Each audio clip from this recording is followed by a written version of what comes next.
Gradually, we rise again past the naked rocks. Again, I think of how often we stare at the heavens in wonder, yet are blind to the constellations near us, the interlocked worlds of unnumbered forms of life, each forever testing the limits within which it exists. The snail or the gull, the crab or the whale, the little giraffe with its inner metronome. It is only man who lives under the illusion that by crossing the walls of his environment, as indeed we have in the soucoupe, he has conquered nature.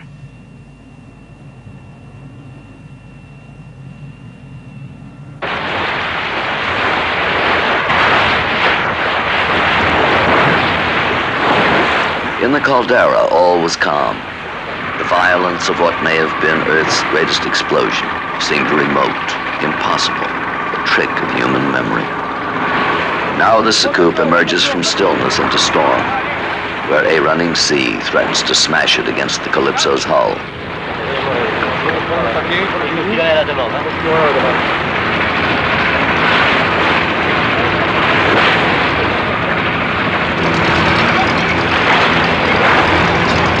Patrick, vous pouvez envoyer le câble ici. Le câble, tu peux nous le faire passer?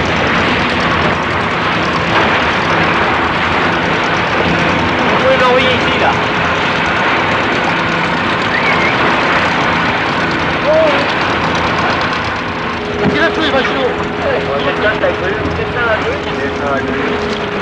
Finally, the cable is attached and held taut by the launch against threatened collision.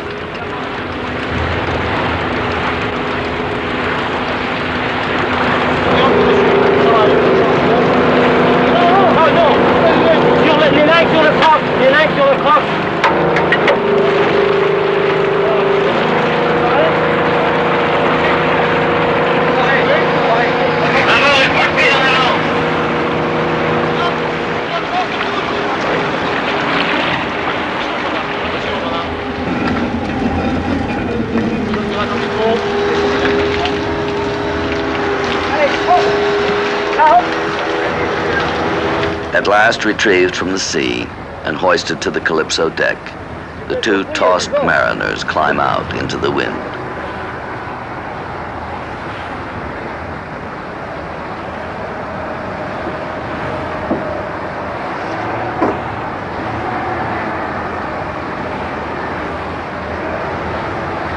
Voilà.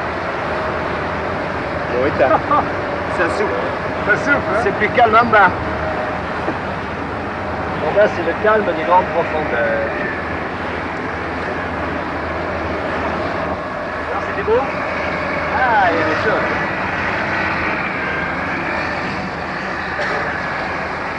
À 150 mètres de profondeur. Hein? 150. To his associates, Cousteau tells of a singular discovery.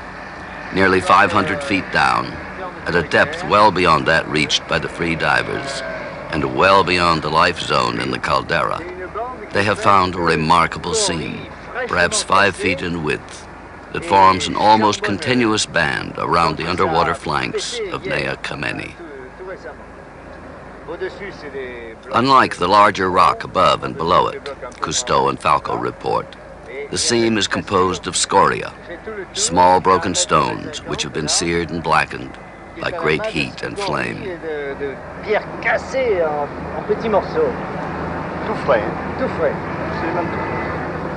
Based on his own observation and prevailing opinion among geologists, Cousteau believes the scorching of the rock has occurred not long ago, and that it represents clear evidence of continuing volcanic activity in the new magma chamber beneath the Earth's crust.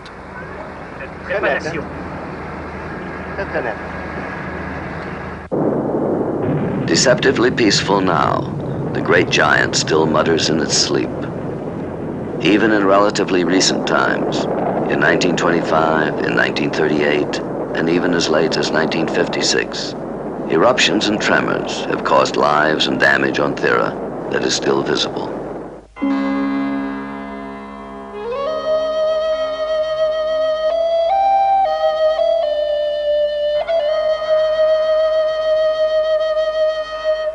None have even remotely approached the disastrous effects of the original paroxysm. The earthquakes that accompanied it, the fallout that destroyed crops and trees, finally the tidal wave that sank ships and swept away communities throughout the Aegean. One of the world's foremost volcanologists, Harun Taziev, describes what must have happened. Dr. Taziev, we have prepared a scale model of Santorini. As we guess, it looked like 4,000 years ago before the explosion. A little steeper. A little steeper, or 4 times exaggerated.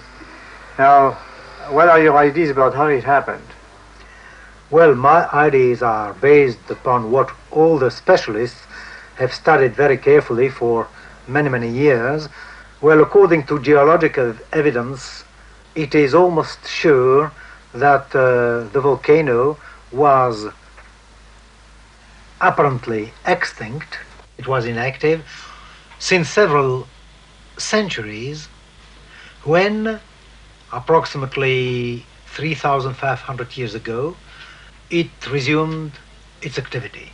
And this first eruption after many centuries of repose was very violent indeed, and most probably people who have not been killed had to evacuate the island. The geological evidence is clear about this phase. And after this first eruption, which lasted maybe a few days, a few weeks, maybe a few months, the volcano again was asleep for a while, 10 or 20 years.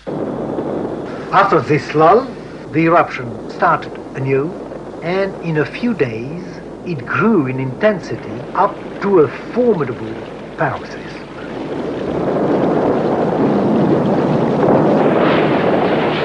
At Santorini, at Thera volcano, the eruption grew and grew in intensity, and in the last hours of this paroxysmic activity, tremendously huge quantities of energy and rocky material were hurled into the air.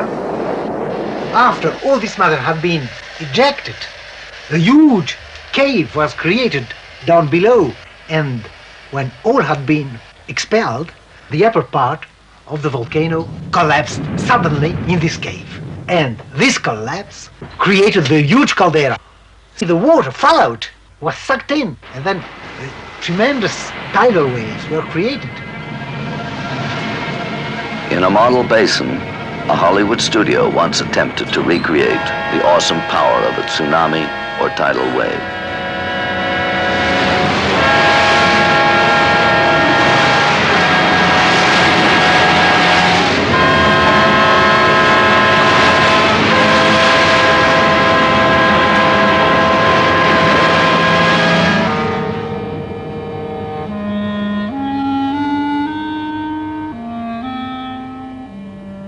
If there remain any vestiges of a possible Atlantis site in the caldera, there is now no visible evidence.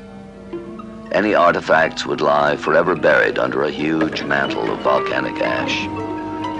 Even today, slight disturbance of the tephra along the steep underwater slope causes a ghostly avalanche.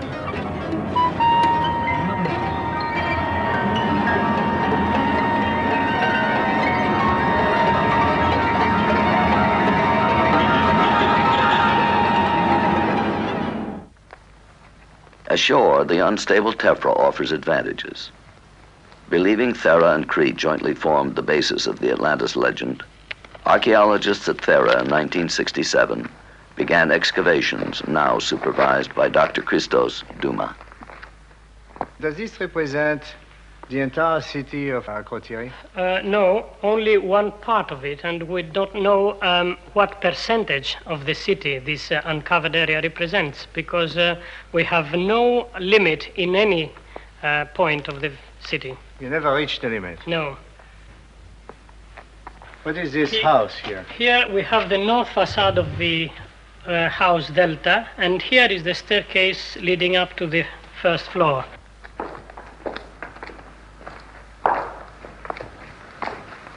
What is this, a square? This is the square which, because of its shape, is called the triangle square. And here we have a large window in front of the building. Here is an interesting passage under the building connecting the two sides of the street. Oh, yes. Of the street. They were passing actually here? This public passage? Yes, public passage. Do you think that the people had time to evacuate the city? Certainly, because first of all, we don't find any skeletons, and no victims have been noticed so far. And secondly, we have no precious objects, jewelry, vessels of precious metals, etc. So it is rather certain that they had the time to evacuate. Already more than 40,000 square feet lie under a protective shelter. Oh, it's enormous.